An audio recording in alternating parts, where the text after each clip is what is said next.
Credit Getty Images Sport There's a restaurant in Santa Monica that I have to pass in order to reach a bike shop I use. I can hardly bring myself to look at that restaurant. I don't like to think of the last time I was in there. It was January 2014 and I was in that restaurant having lunch my physio Mikey Collier, Chrissy Bunkum, and a Japanese friend of ours, Yu. We were hanging out, enjoying each other's company, oblivious to what lay just around the corner. Mikey's phone rang, he took the call and it was impossible not to notice the change that came over him. His face fell from relaxed and companionable to grave in the space of a second.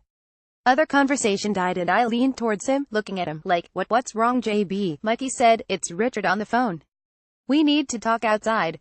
He has something to tell you. Mikey and I stepped out to the sidewalk where I leaned against a windowsill and he handed me the phone. Jenson, I'm so sorry, said Richard. It's about your dad. Richard and Dad had been out for dinner the night before. After their meal they stopped in for a nightcap at La Rascas, a bar the mechanics love to visit during Grand Prix weekend. Left to right, Nick Fry, Jessica Mitchie Butt and John Button at the Monaco Grand Prix in 2009. Credit Getty Images. While in the bar, Richard took a call. It was some bit of business that needed attending to, and he stepped outside to deal with it. By the time Richard had finished and returned to the bar, Dad was gone. There were some guys there they both knew. Where's he gone? Asked Richard.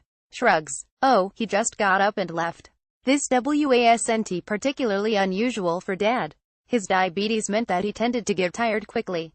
It was perfectly normal for him to just leave like that. However, when Richard rang to check on him the next morning, he couldn't get hold of him. One of Dad's favorite jaunts was to take his Ferrari down to Italy for the day and meet up with friends for coffee.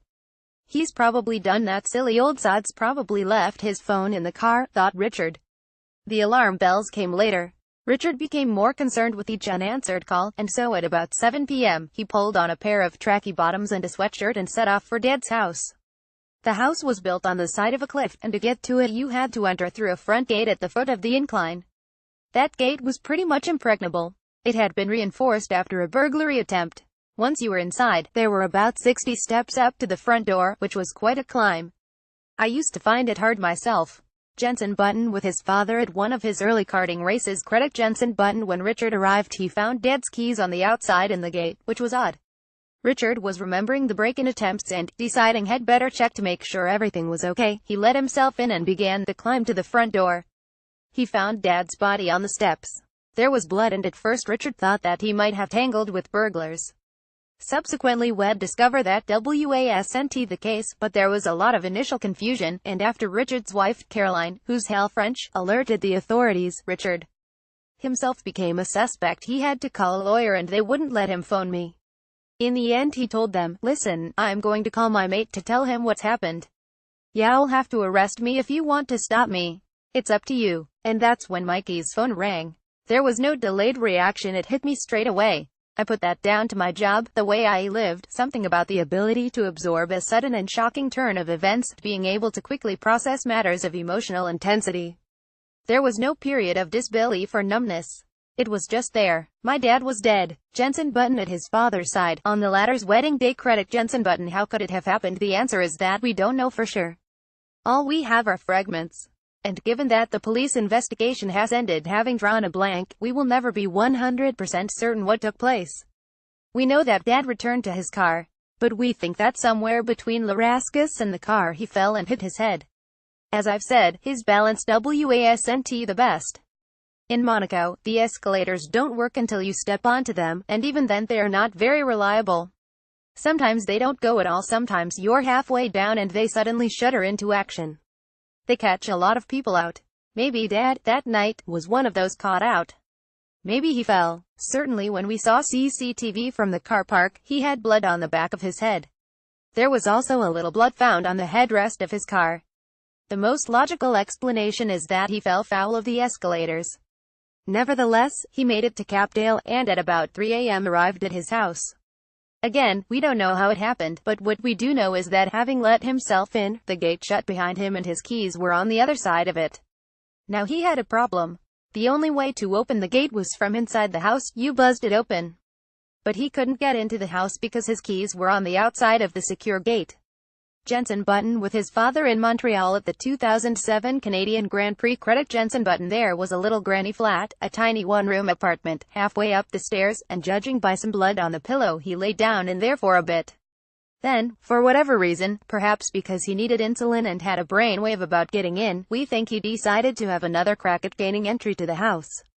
Wearing his shirt, underwear and socks, he climbed the remaining steps, probably using the torch on his phone to light the way. Whatever the brainwave, it didn't work, because he had turned away from the door and was returning down the steps when he slipped, fell forward and hit his head for a second time. This one proved fatal. The days after the phone call were a blur. We returned to Monaco, joined the rest of the family, tried to keep things together as we concentrated on organizing the funeral, operating in a kind of daze, wanting to wake up from this awful dream. At the same time I had a sore spot on my leg.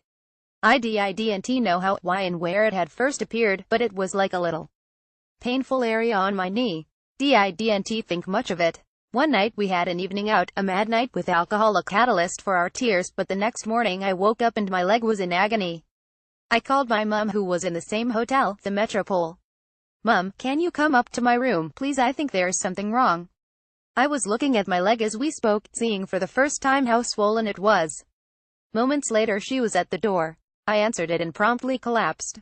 Somehow ID picked up blood poisoning. They thought it was from swimming in the sea in Hawaii.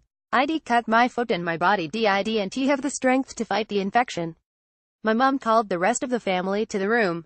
I fainted again. Jenson Button feared his leg would be amputated after contracting sepsis. The next thing I knew I was being carted off to hospital and all sorts of drips were going in me. They were taking it seriously. If the infections reached the bone, then that's bad, I was told. Like, amputation bad. So that was a sweaty few hours, while they ascertained whether the poisoning had indeed reached the bone. It hadn't, and I was free to leave, except I couldn't walk because the pain was so bad every time I moved the poison would shift. In the end I made it to Richard's house, and that's where I stayed for the next few days, sorting out funeral arrangements. The pain was intense, like nothing I'd ever experienced before or since. To keep it at bay I had to raise my leg above the level of my head. Showering was agony. Using the toilet, oh my god. I could hardly walk, and yet there was no way in the world I was going to shirk my responsibilities as a pallbearer. "Just you try and stop me." I gritted my teeth, expecting tremendous pain. But I suppose certain emotions take over. The body assumes control to make sure you get through it. That same internal autopilot helped me deliver the eulogy, the hardest, most painful speech I've ever had to give.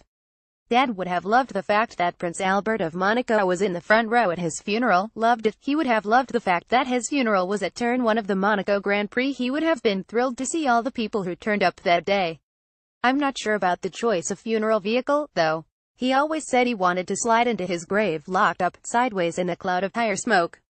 What he got instead was a Volvo estate. FK's sake, gents. Edited extracts from Life to the Limit by Jenson Button, which is published by Blink. £20. To order your copy for £16.99 plus PP, call 0844 871 1514 or visit books.telegraph.co.uk.